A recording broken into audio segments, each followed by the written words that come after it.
Hello, my name is Sierra McGuire, and today I'm going to talk about interdisciplinary education. According to Hilary Dack, interdisciplinary curriculum addresses content or ideas from multiple disciplines. To make interdisciplinary curriculum planning easier, I developed a process for writing interdisciplinary learning goals, which I use to develop standard and assessment-based units of study. I want to integrate different areas of study in my learning goals, but a big focus for me is arts education, because it's a strong vehicle for interdisciplinary education. Unfortunately, art ed is struggling a little in the United States. The 2021 Art Scan at a Glance dataset uses 15 standards to assess the policies, statutes, and standards that direct arts ed in the United States, and the data is concerning. The first 13 standards were also used in previous surveys, but 14 and 15 are new this year. If we compare the data from 2018 to 2021, 6 standards saw a reduction in the number of states meeting those standards. Also alarming is that only 3 states met Standard 14 for arts and STEAM, STEAM, diploma seals. STEAM shows the integrated role the arts can play in other academic areas, yet the data shows few states securing that role. Arts education also boosts academic engagement and social-emotional health. Schools need to be supported in developing a trauma-informed lens to support their students, particularly during the stress of the pandemic, and the arts can help with that. The CASEL Social-Emotional Learning, or SEL framework, demonstrates how SEL integration can have a ripple effect into the surrounding community, beginning with SEL instruction in the classroom, climate development, and the promotion of positive school-wide cultures, practices, and policies. SEL helps align classroom practices with larger school and community support structures. Technology is the next arena I want to address. If we want to prepare our students to be competitive in both local and global economies, we need to focus on technology.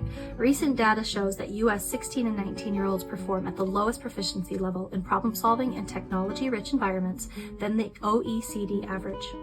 To address the concerns I outlined, I have developed an approach to interdisciplinary curriculum that boosts the arenas of arts, SEL, and technology integration. My initial goals include using Dufour's backwards planning strategy of inquiry learning to build standard and assessment-based units of study around interdisciplinary learning goals. To create interdisciplinary learning goals, I will use a linguistic approach and a Standards Crosswalk to cross-tabulate different standard sets. Using Dufour's cycle of inquiry and the 3 dimensions of the integrated curriculum model, I will develop targeted assessments to gauge student mastery of learning goals and plan intervention and scaffolding. With all of these ideas in mind, I am left with the large problem of how do I make learning goals that are standard-based, interdisciplinary, and meet all of the other needs I identified. To help me, I have turned to design thinking, which is a nonlinear process used to help researchers analyze how users interact with products and investigate how product and ideas operate. The first stage of design thinking is the empathize stage, in which I consider a helpful product. In this case, I want to create interdisciplinary learning goals, or ILGs, that integrate academic, social, emotional, arts ed, and technology standards. I will assess the functionality of my learning goals with units of study using the 3 dimensions of the integrated curriculum model. I used Dufour's inquiry cycle and my ILGs to create interdisciplinary units of study.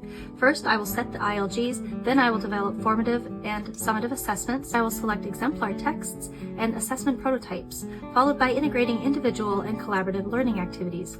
In the define stage, I select standards for the arts, like the National Core Art Standards. However, both SEL and technology integration do not have universal standards in the United States, so I found exemplar models to use. To support integration of technology in the classroom, or ITC, I chose the ISTE standards. To support SEL, I chose the Illinois SEL standards, which were developed with the CASEL SEL framework. In phase 1 of the ideate stage, I consider how I would develop interdisciplinary learning goals. I turned to linguistic research by Tomlinson and McTite, which inspired me to start by selecting my standard groups for 1 grade level. Next, I identified the nouns and verbs and the standards. I add all of my standards into one spreadsheet and color code all of the repeating nouns and verbs that I can find. And this is the result of adding all of those standards and color coding them into one spreadsheet. This is for a 7th grade classroom and includes art, English, SEL, integrated technology, and social justice standards. It looks like a lot, but this represents a way to organize an entire year's worth of grade and subject appropriate units of study, and you can adapt it for a wide variety of other subjects. Now, to create a 2-week unit of study, I use my color coding to choose a focus in my academic subject, find correlating art standards, and integrate the other standards. For 1 unit of study, I select 1 to 2 standards for each standard set. I focus on selecting standards that share common language. This includes nouns and verbs and even themes. So in this next step, I extract the verbs and nouns to develop 3 to 5 ILGs per unit.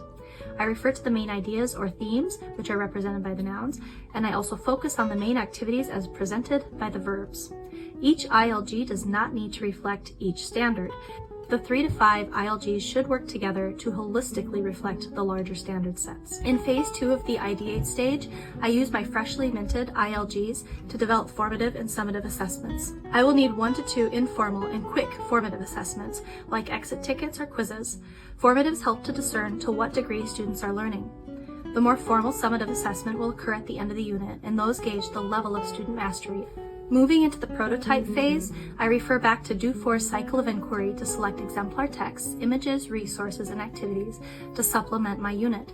I consider a variety of individual and collaborative activities, while selecting exemplar thematic texts and assessment prototypes to provide examples for students. Here is a prototype unit of study, which I organized in Maria Nielsen's 15-day challenge template.